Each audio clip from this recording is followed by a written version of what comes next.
When I woke up this morning, in my head, I heard two things.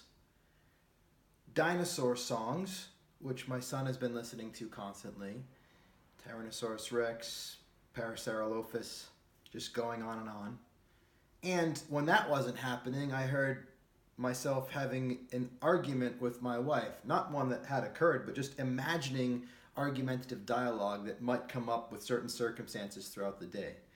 And so I'm just watching that, sit down to meditate, and I'm like, wow, I'm either singing dinosaur songs or I'm having arguments with my wife. Now, I know the dinosaur songs will just fade, but what's going on? That argument that I'm having in my mind is just thoughts that are emerging from a heart that feels closed and frustrated, which I know comes from the experience of a heart that feels hurt and disconnected.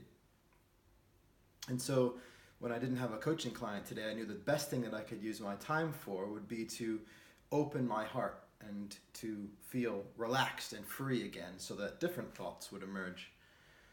So the first thing is just being still and present and really asking myself, like, what is it that hurts? Like, why is my heart closed? What's missing? And, I've been through this a million times with lots of things in my life, but especially with my wife, and so I know where I'm going to get to, but I go there anyway. I play the curiosity game, and you get to that core of feeling disconnected, and whatever the reasons that exist out there, I'm not too concerned. What I'm concerned with is the idea that I'm feeling that, and that I can start to forgive myself of that feeling, and as I start to open to possibilities, to the world actually being different than the way it feels right now, disassociating from that embedded experience, I create some space and I open the possibility for me to create new thinking and new patterns. And I want my heart to feel not just free from that hurt, but filled with love. Why do I want my heart feeling filled with love? Because the way my heart feels is the way I think. The thoughts that emerge spontaneously in my mind emerge from the emotional state of my heart. And so if my heart's at war and tight and closed, I happen to have thoughts in my mind when I'm not thinking about dinosaur songs about things that are argumentative. Like, this person's going to say that. It's like you have this war inside my head because my heart feels like it's at war. And so when my heart is in love, when it's open, connected, I have love inside my head, loving thoughts.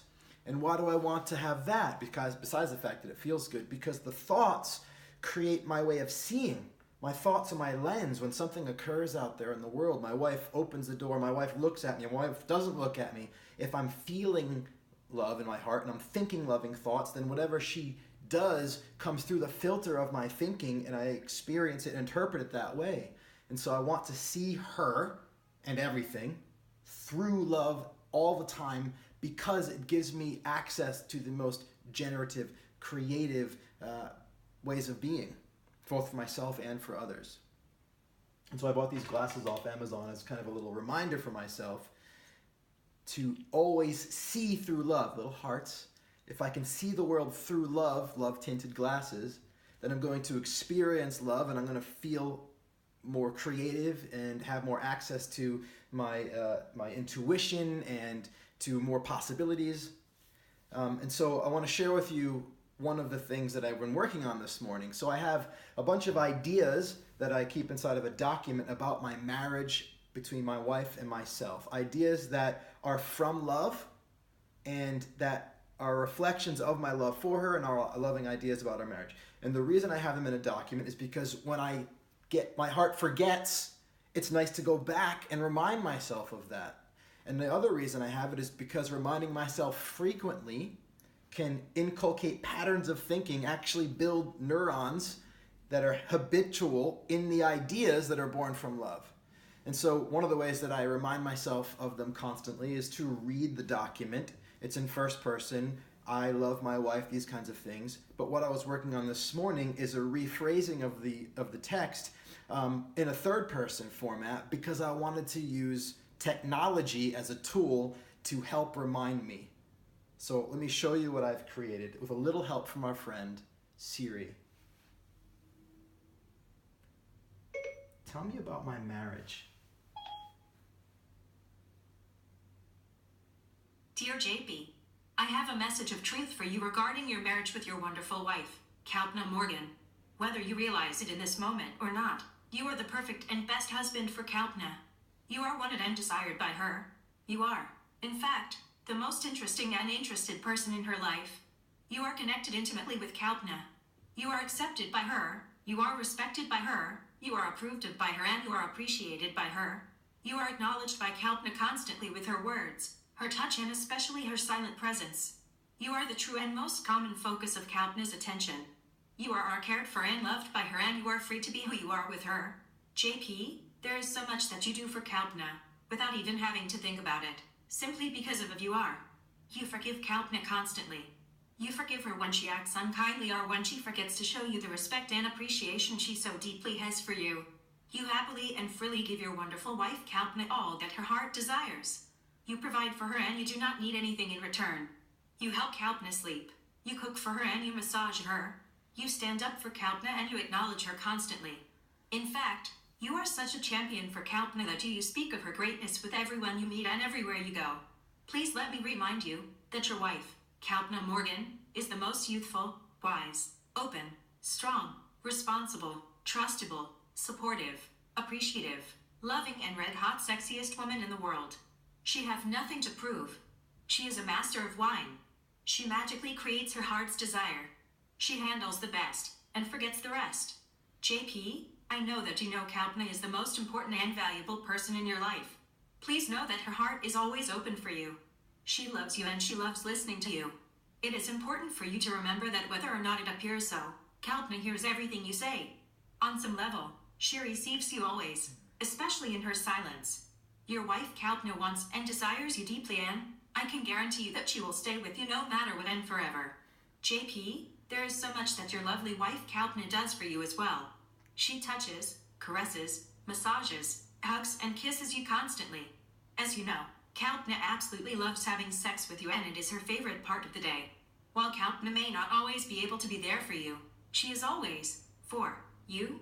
When you're away, she waits for you, and when you return, she is always happy to see you. Kalpna appreciates you and she is grateful for all that you say and do. She is so open with you and she receives you always and completely. Your marriage is such a beautiful union, JP. You and Kalpna share interest in everything. You have a romantic date night every week.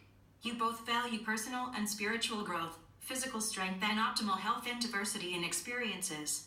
You both live for the day and you aspire to always be loving. Your parenting styles have so much in common. You both value family in the same way. You are both deeply connected and intimate with each other, because you always find time to be together sexually. You are clever about it and you have so much fun with it. Most importantly, in your union, you are both masters of giving each other space to be yourself and coming together to be one. You are blessed and you are free. Dear JP, I have a message of truth for you regarding your marriage with your Once is enough, thank you. So, that's an example of using technology in partnership with this idea of inculcating patterns of thinking into our head that are born from a loving heart, because there's a feedback. It goes in both directions. We connect with the heart, we get loving, we can express and write and journal and speak things that are so loving, and then if we document them and capture them, they contain the energy of that love born from the heart, and then we can feed them back into our minds to create habits of thinking that actually inform the heart. It goes both ways, and it's a virtuous cycle.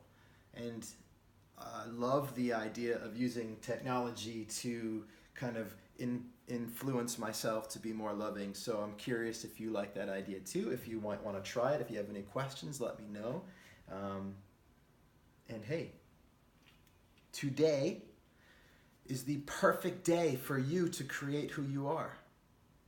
You are loved and you are powerful. And I am loving you simply for your being here. I will talk to you soon.